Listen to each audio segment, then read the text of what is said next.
Hello and welcome back to the channel. In this video I'm going to be showing you how to grow foxgloves from seed.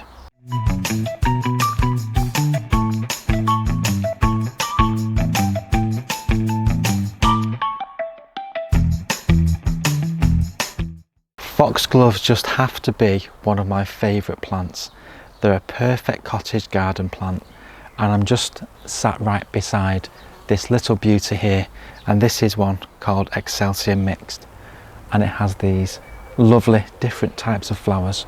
So this one is a nice pink, and this one is a beautiful cream with purple speckling going into the flowers. These are biennial plants, and that just means that you sow them in year one, they do grow, they form a rosette, and then they flower in year two. So these were sown last year, and this is what we get the following year after. We get the beautiful flower spires. Growing foxgloves from seed is super easy. They're very easy to grow. So at this time of year, when your foxglove flowers are now towards the top part of the plant and the lower part of the plant is now showing the seed pods.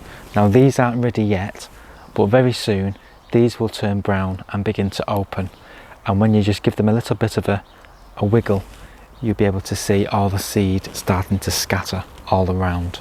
And obviously if you do that with them, sorry bee, trying to get into that flower there, if you do give them a shake, all the ones that have set seed will then start to be dispersed, and that happens in the wind naturally as well. So you get lots and lots of seedlings all around the garden, sometimes further away from the parent plant as well, as the wind carries those tiny seeds to far and distant places. So we just love foxgloves, and we're going to grow this variety again. So this is Excelsior Mixed, and we're going to show you how we do that. So just using a normal tray. So this is just a tray that we've found. We've had, I think, some kind of dessert in, I think it was tiramisu. And I've just placed some holes in the bottom of this tray. So remember, you do need holes for drainage. And then all we do with some compost is just fill that tray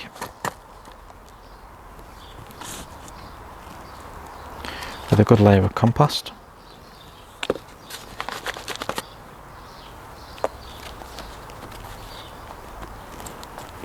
Firm down the compost a little bit just to give an even bed for the seeds to be sown onto. And then these are the seeds. So these are the same ones that you're seeing here, the same varieties, and it's Excelsior Mixed. And the seeds are very tiny. So you need to be careful that they don't go everywhere and you end up with seedlings popping up in all places that you don't really want them, like in the lawn and places like that. So you just put a sprinkle in on the palm of your hand and sow very thinly on the surface of the compost. The seeds are very small, and it's quite easy to oversow and end up with many hundreds of little plants. So just be mindful about how much you're sowing and the space you've got to grow these plants in. Now these are very tiny seeds, so you can just leave them like that and allow the light to get to them, but I find just a layer of this vermiculite is perfectly fine. Germination rates do increase if you leave them uncovered, but because this is vermiculite, this does allow some of the light in if you just give it a bit of a sparse covering.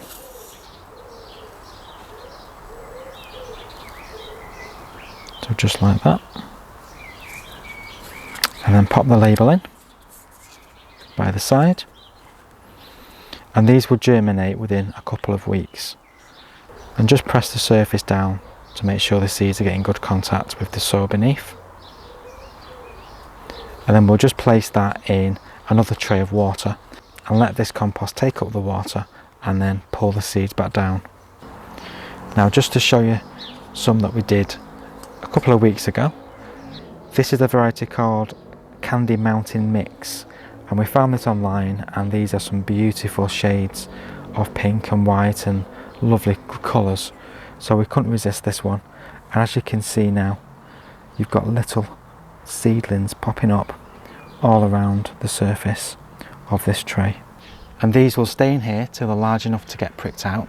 So when they have their second set of leaves, their true leaves, we'll then move these on into individual containers or into little plug trays, and then from there we'll pop them on again, and then we'll keep growing them on until they get to a really good size, and then in the autumn we'll plant them into their flowering positions.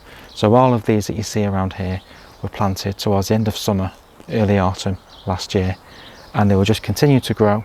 They'll sit there all winter, and then they will get these beautiful flower spikes during the early part of spring, and then as you can see now, they're absolutely stunning, and we would not be without our foxgloves.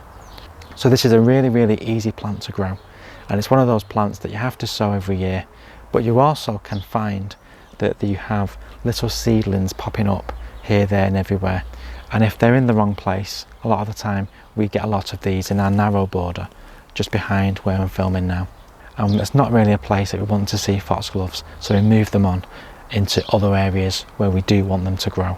Foxgloves are not the only biennials that you can sow this time of year. There's also other biennials such as the forget-me-nots and also the wallflowers. So your forget-me-nots are probably now already set in seed, so that seed can be collected and sown straight away, and again these plants will flower in the second year. So you're kind of like a bit of an investment of time and energy, but that investment of time is so beneficial when it comes to the following year and you see these plants in flower.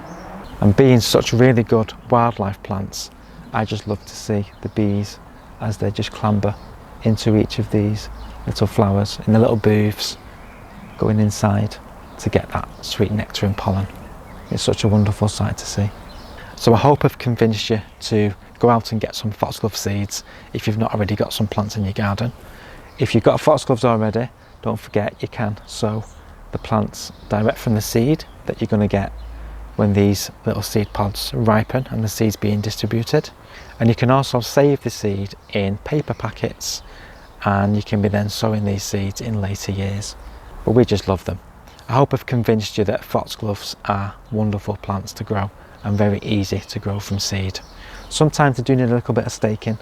Sometimes the heads can get a little bit heavy if we get a lot of rain, and sometimes it can lean over, and if you're not quite prompt in noticing, what happens is it then starts to straighten up at the end and we get these little kinks in the flowers, and unfortunately once it gets the kink, there's nothing you can do about it except celebrate their uniqueness. So thank you very much for watching this video.